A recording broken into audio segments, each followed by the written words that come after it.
Well, hello everyone. Welcome back to another vocal live hangout. Oh, dearie me. I do it. I've got an excuse today. I'm still not 100% well. I have to admit. Um, but anyway, welcome to another live hangout here at Voice Essentials. I hope you are all well. I am, as I said, I'm still recovering. Apologies for last week.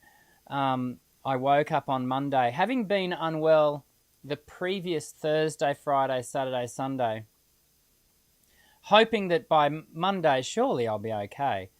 I really haven't. Well, I'm still recovering. I stepped back into the studio to teach on Wednesday last week, but I'm crawling. Let's put it that way. You can possibly hear it in my voice. I'm still. I've had a lot of coughing. Today I'm super. I'm super dizzy. I'm wondering whether I've actually had COVID. Of course, these days we don't test per se, but honestly, I wonder whether, with all the coughing, the dizziness, I'm just wondering whether that might be what it is. And my wife Jody has succumbed yesterday, and yeah. So today I'm going to do my best to do what I'd promised to do last week, and that is a mini topic. I can almost certainly foretell that I won't be taking any questions in our show today. I'll probably do the mini topic and then we'll finish up. But I didn't want to let it go another week and not have done what I'd promised to do. And so we're going to do our best to work our way through what is a really interesting and important topic, and that is how to emote while we sing, how to deliver emotion. And so we'll look at that in a moment. Before we do, I just want to make a quick happy Father's Day to my understanding is Linda let me know this morning that it's North American Happy Father's Day. Here in Australia, we don't celebrate Father's Day until September.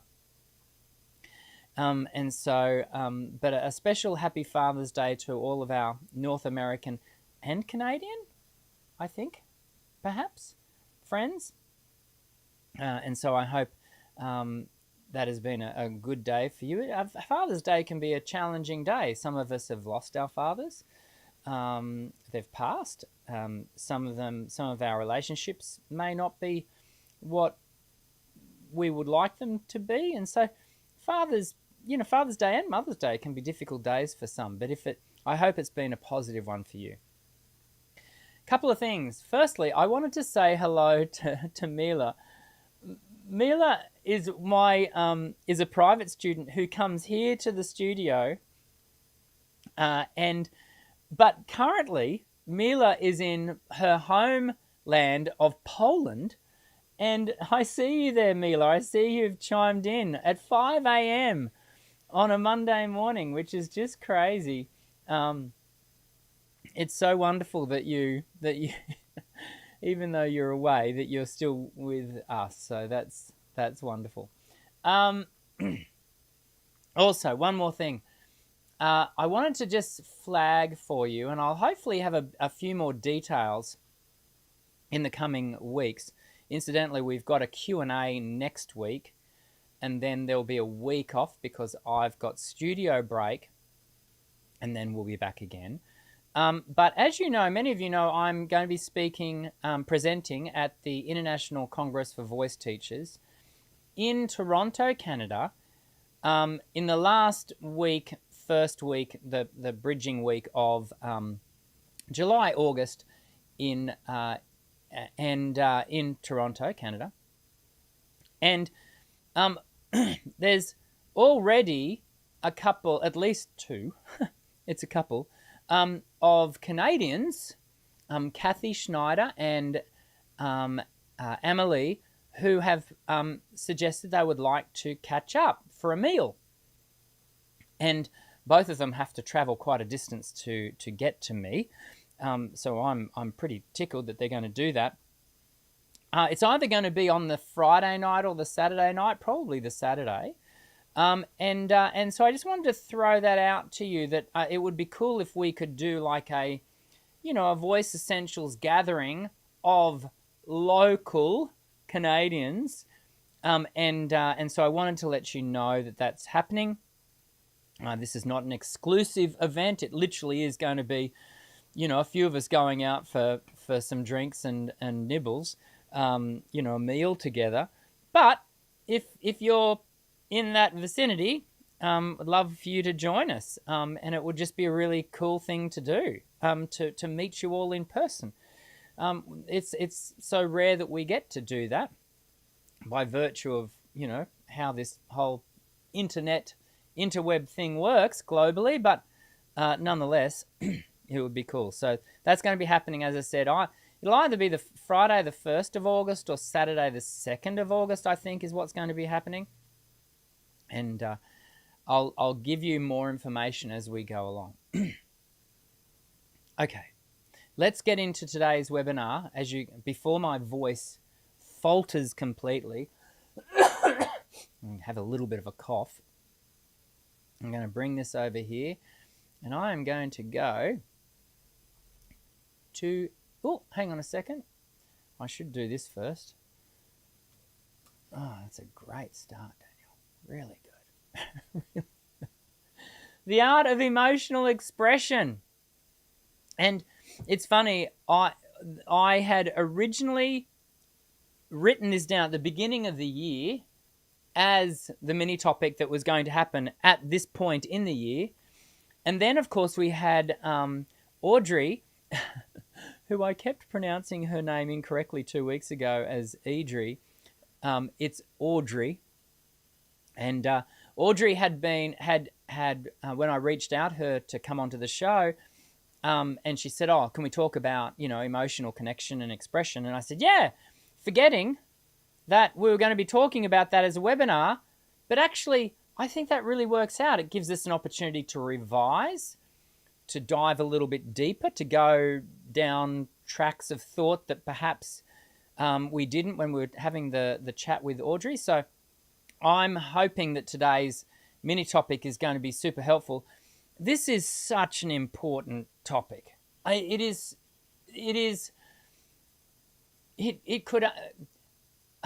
You could argue that it's more important than technique, but of course it's not really, is it? I mean, they're both important. The ability to emotionally connect with your audience while the voice is being serviced by great technique. It is all in one. And so we're going to dive into this today. Can I also remind you, we do have a live poll going today on this subject. And so I want you to go and check that out and make sure. We'll have a look at the live poll results before we close up. But let's dive in. What is emotional expression in singing? I think it is important that we outline firstly what it is.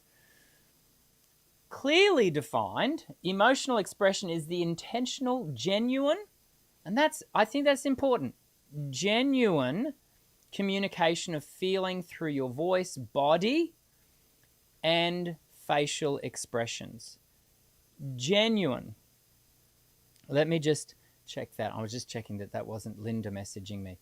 A genuine. I love. That's a real linchpin word for me in this sentence. It's intentional. So you do have to be intentional about this. It's very rare that it's just going to kind of happen. You could find yourself singing around a campfire where suddenly you just have a moment, and no one was seeking to have a moment, but it happens. But that can occur. But equally, when we're performing, we have to be intentional. We have to be genuine in our communication of feeling. And why does this matter? Well, your audience doesn't just hear your voice, right? They feel your emotion.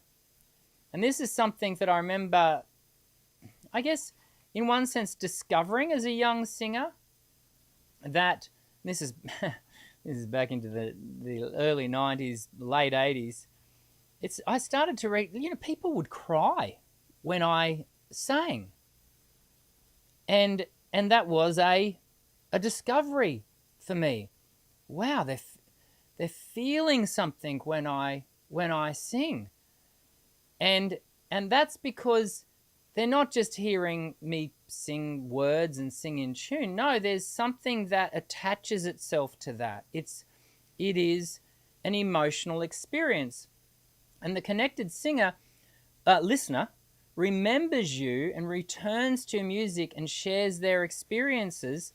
Why? Because we all want to feel. It is that human connection that we crave.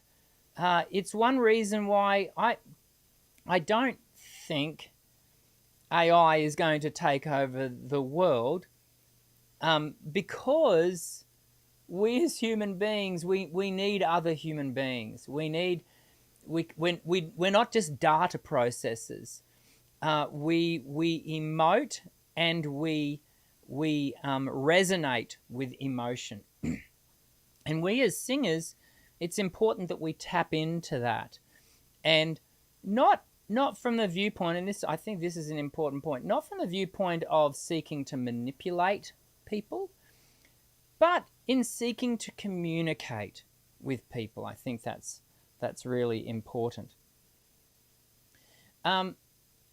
Edrie last week, 2 weeks ago, said expressive singing is more than what's written. It's emotion and storytelling. It's more than what's written. And that's why, good singing is not just about singing in tune, singing the right melody.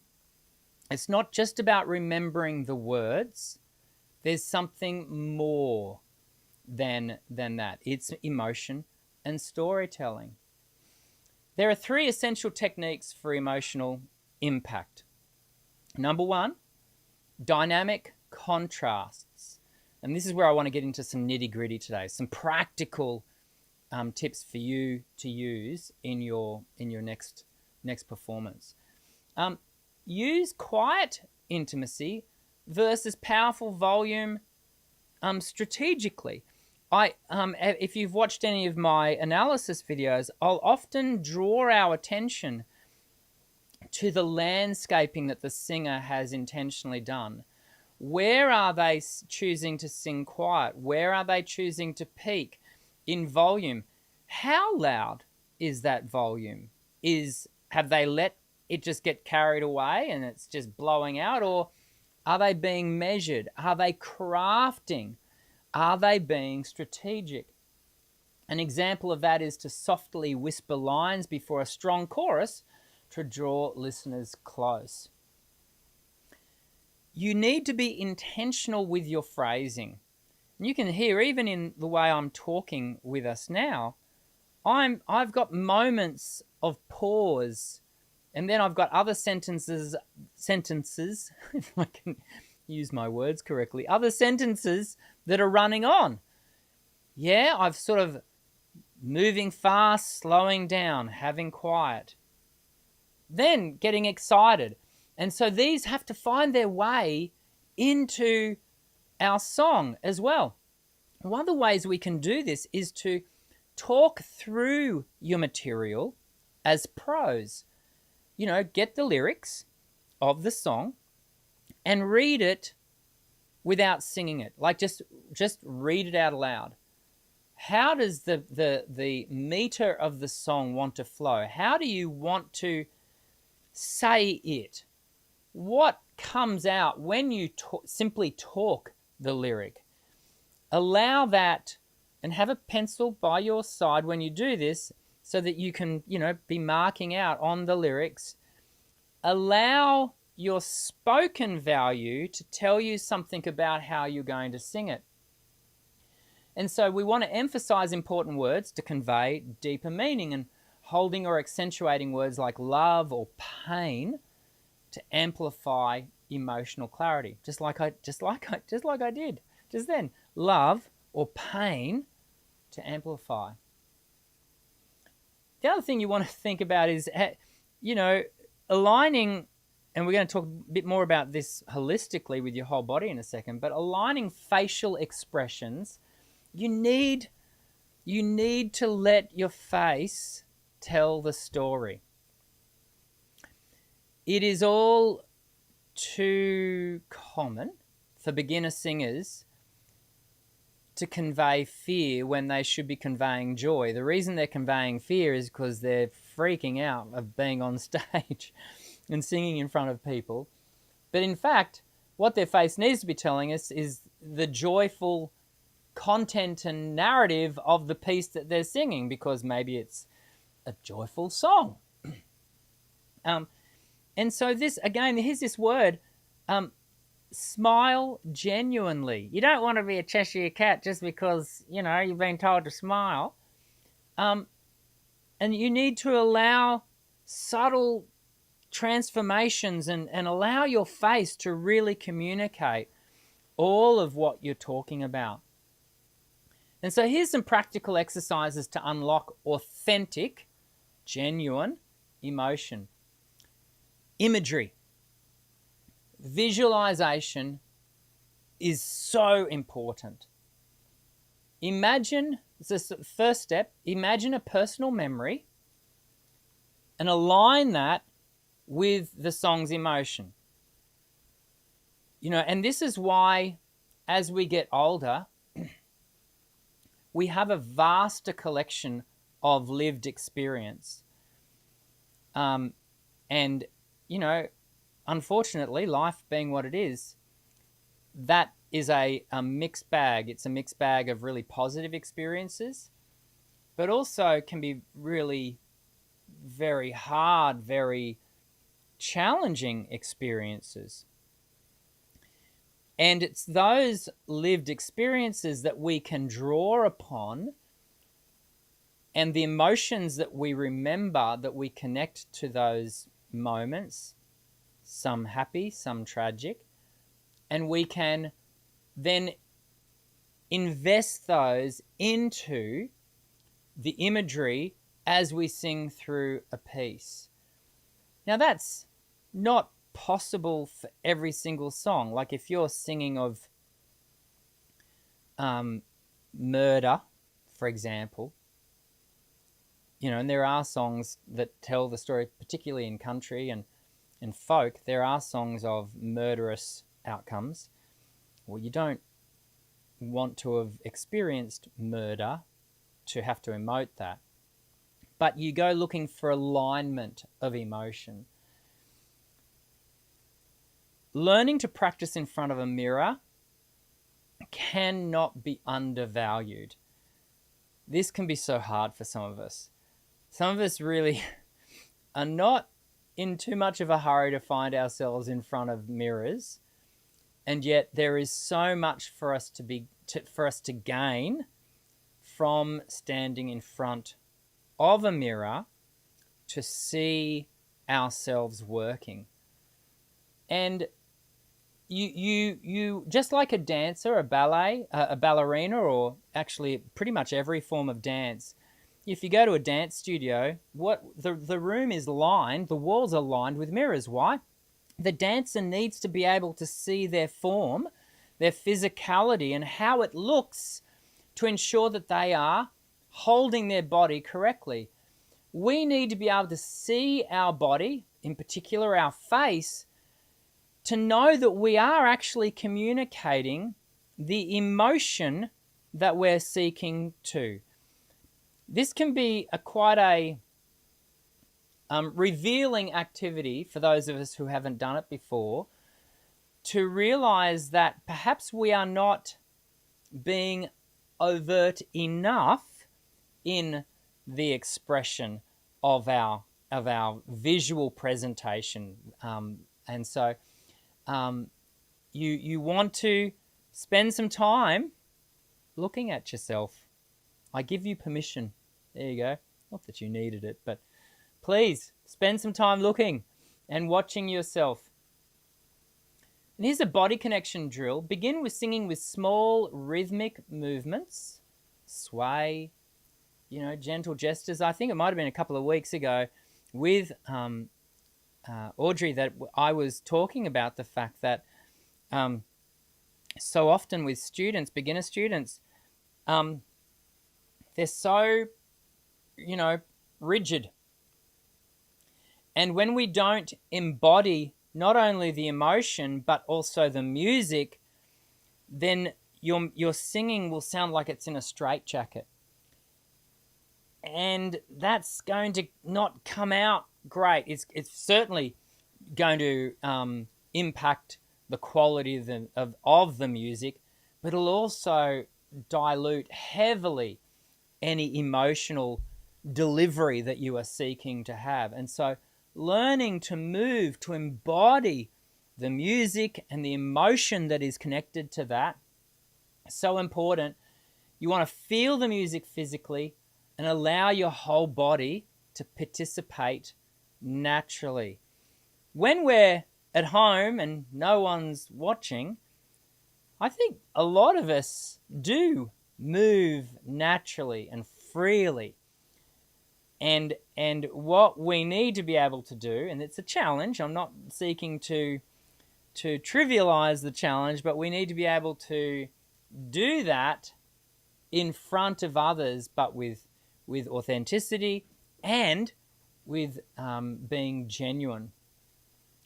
Audrey also, a couple of weeks ago, said you have to embody the style, vocal effects, and emotion. Without this, you're doing a disservice to your listeners. Ooh, that's a really important instruction there, isn't it?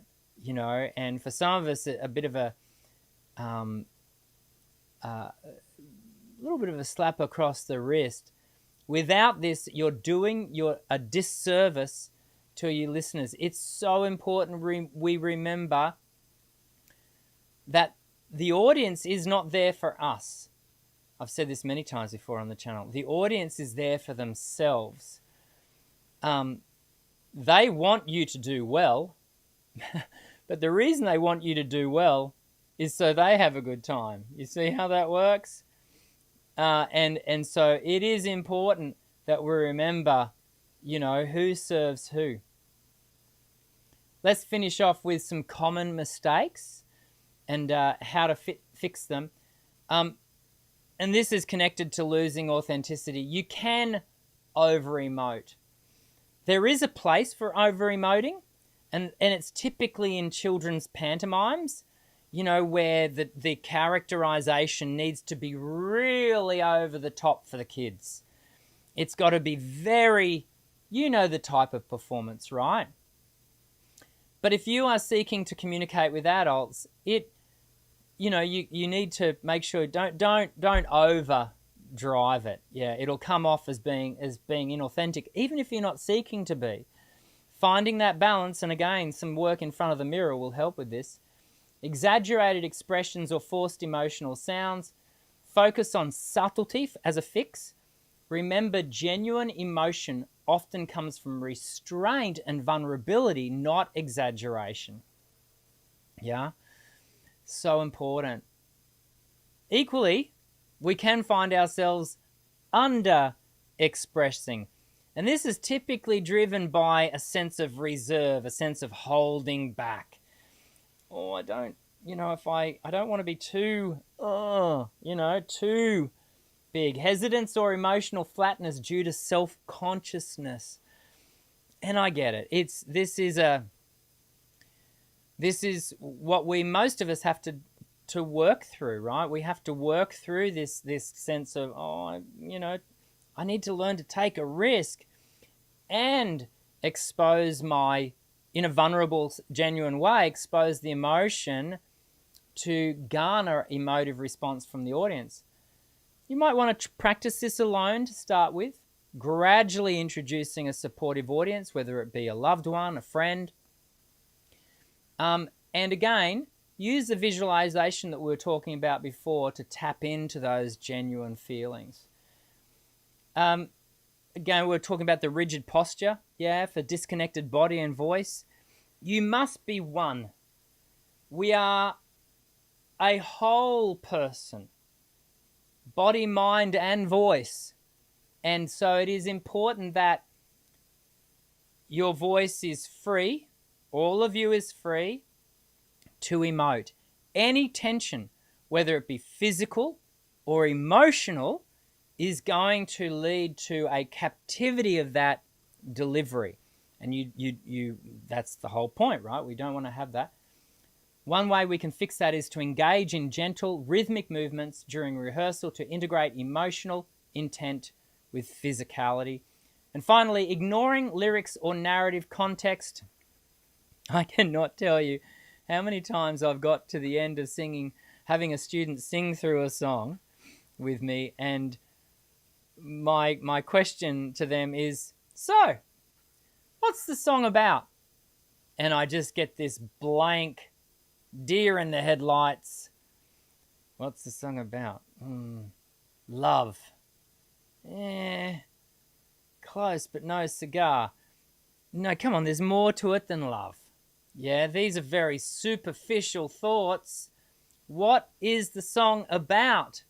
Is it unrequited love? Is it love that has pain? Is it love with loss?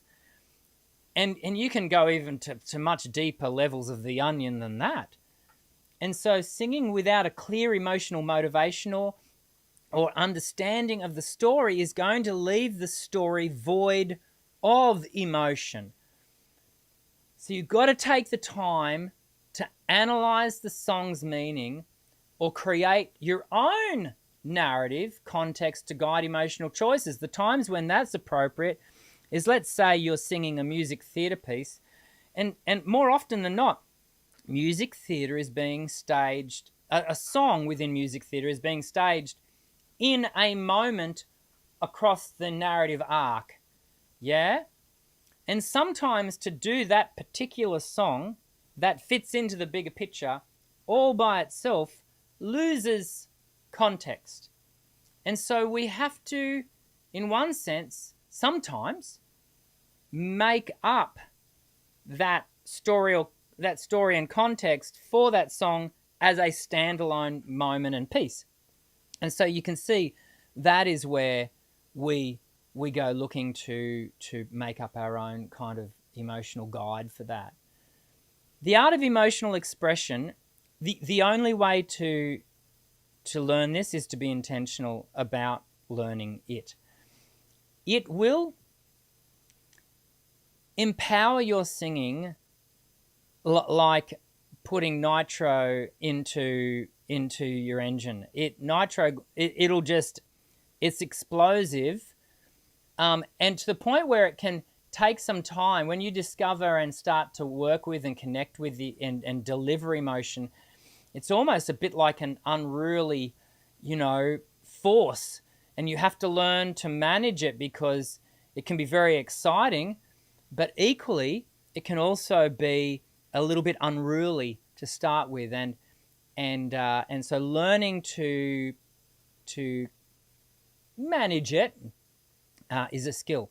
And so I want to encourage you to go on that, go looking for that, the development of that skill. I hope you've enjoyed today's live hangout. I'm gonna come down. So I want to come back over here.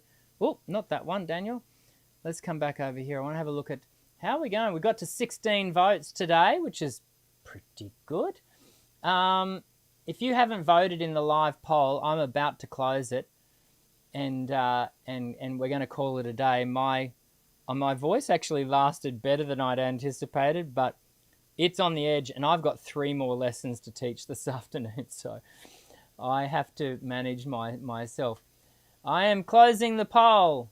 Here we go.